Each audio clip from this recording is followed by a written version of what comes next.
Hello everyone and welcome to another week of We Creative Spring Tales.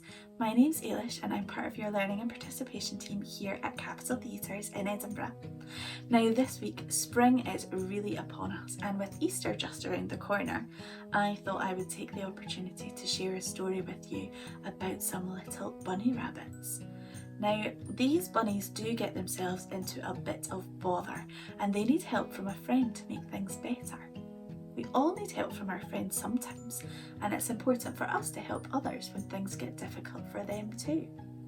So settle down, get comfortable, and enjoy our version of the tale of the Flopsy Bunnies.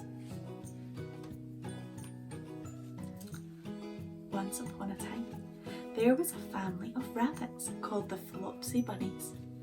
They were good friends with Peter Rabbit, who you might know.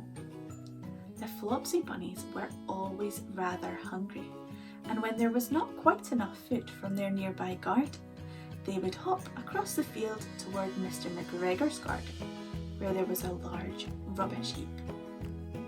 Now sometimes the things in the rubbish were not tasty at all, but one joyous and exciting day in spring, there were a large number of overgrown lettuces. The Flopsy Bunnies adored lettuce. They stuffed their little faces until their tummies were quite full up, and they felt very sleepy indeed. They lay down and covered themselves over with an old paper bag from the rubbish heap. Before long, a little old mouse came along and began to pick over the rubbish and among the jam pots, looking for a snack. She was another of Peter Rabbit's good friends, and her name was Thomasina Tittlemouse. As she scurried across the paper bag that the bunnies were sleeping under, it made a rustling sound and woke up Benjamin Bunny. Thomasina and Benjamin had met each other before at Peter Rabbit's birthday party, so they stopped and they had a little chat. Now while they were talking, very suddenly Mr. McGregor emptied out a sack full of grass cuttings right on top of the sleeping Flopsy Bunnies. Trying not to make a sound, Benjamin shrank down under his paper bag and the little mouse hid inside a jam pot.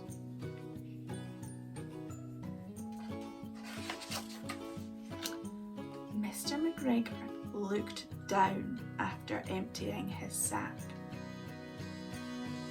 He saw some funny little brown tips of ears sticking up through the grass cuttings. He stared at them for quite some time. Grumpy old Mr. McGregor climbed down onto the rubbish heap. He counted 1, 2, 3, 4, 5, 6 little rabbits, he said as he dropped them into his sack. The Flopsy Bunnies stirred a little in their sleep, but still they did not waken up. Mr. McGregor tied up the sack and left it on the nearby wall. Then Mr. McGregor went across to the other side of his garden to put away the lawnmower. While he was gone, Mrs. Flopsy Bunny, who had stayed at home, came across the field. She looked suspiciously at the sack and wondered where everybody was. Then the mouse popped out of her jam pot and Benjamin took the paper bag off his head, and they told the very sad news that the other bunnies were all in Mr. McGregor's bag. Benjamin Bunny and Mrs. Flopsy were in despair. As much as they tried with their teeth and their paws, they could not undo the string on the bag to set the little bunnies free. But Mrs. Tittlemouse was a very resourceful mouse. Although she was small, she was a quick thinker and really rather clever.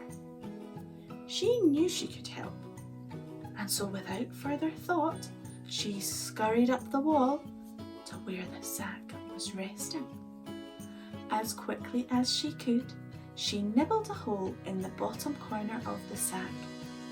The little rabbits were pulled out one by one and booped on their noses to wake them up. Benjamin and Mrs. Flopsy quickly stuffed the empty sack with some rotten vegetables from the rubbish heap. Then they all hid under a bush and watched for Mr. McGregor returning. Soon he came back and picked up the sack and carried it off. The Flopsy Bunnies followed at a safe distance. They watched him go into his house and then they crept up the window to listen. Mr. McGregor threw down the sack on the stone floor in a way that would have been extremely painful to the Flopsy Bunnies if they had happened to still be inside it.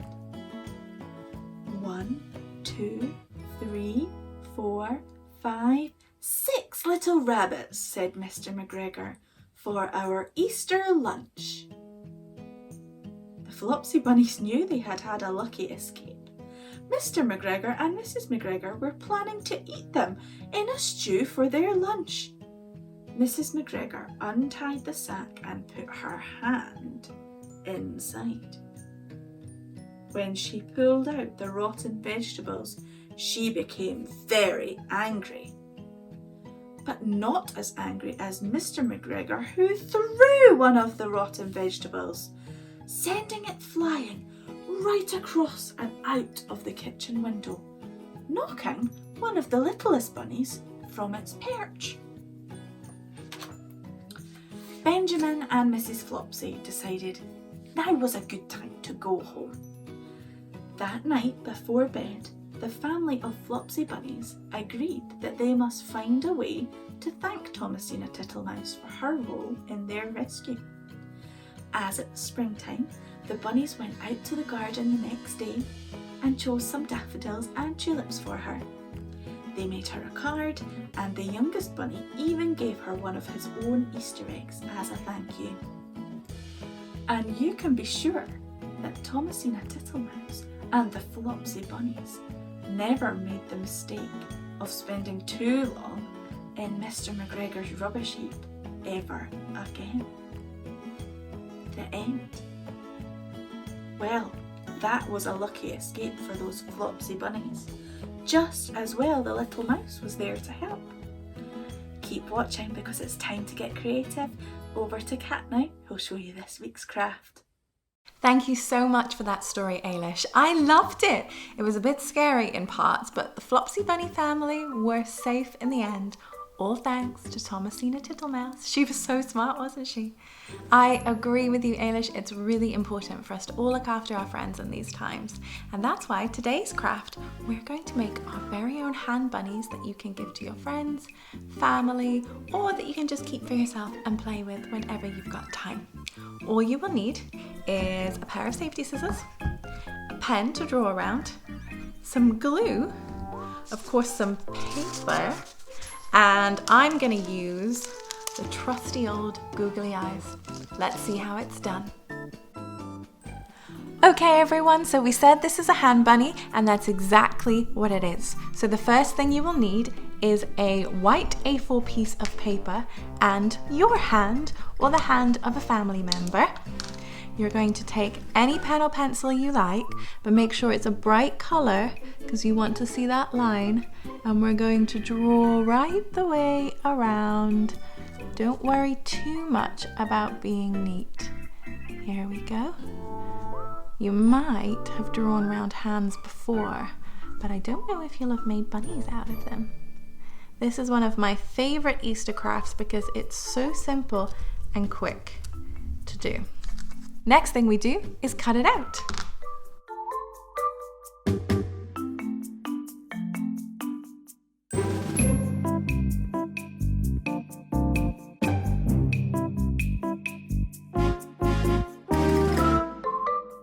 this into a bunny. How do we do that? Well, first things first, you're going to take this middle finger and bend it all the way backwards. And when I say backwards, I mean down the side where you have drawn the lines. You're then going to flip your hand back over, take your thumb and fold it into the middle, which is going to be our paw, and take this finger and fold it over again. So we've got a little bunny giving itself a hug, and we've got 2 ears here. Now this doesn't quite look like a finished thing yet. I'm going to add some accents with, I think, some pink paper on the ears, as well as drawing some detail. Let's have a look. So we have our bunny here, and what I'm going to do is put 2 little eyes on my bunny, just like that. I'm going to open up their paws and do a little rabbit nose. I'm going to do a triangle for this, into a big smile, 2 swirls, and I'm going to draw 2 little rabbit feet. Now my paws need a little bit of fur, and we're starting to get our bunny. Last but not least, let's create some accents or some color on the ears. So what I've done is just drawn 2 fairly similar little bits, and I'm going to cut them out now.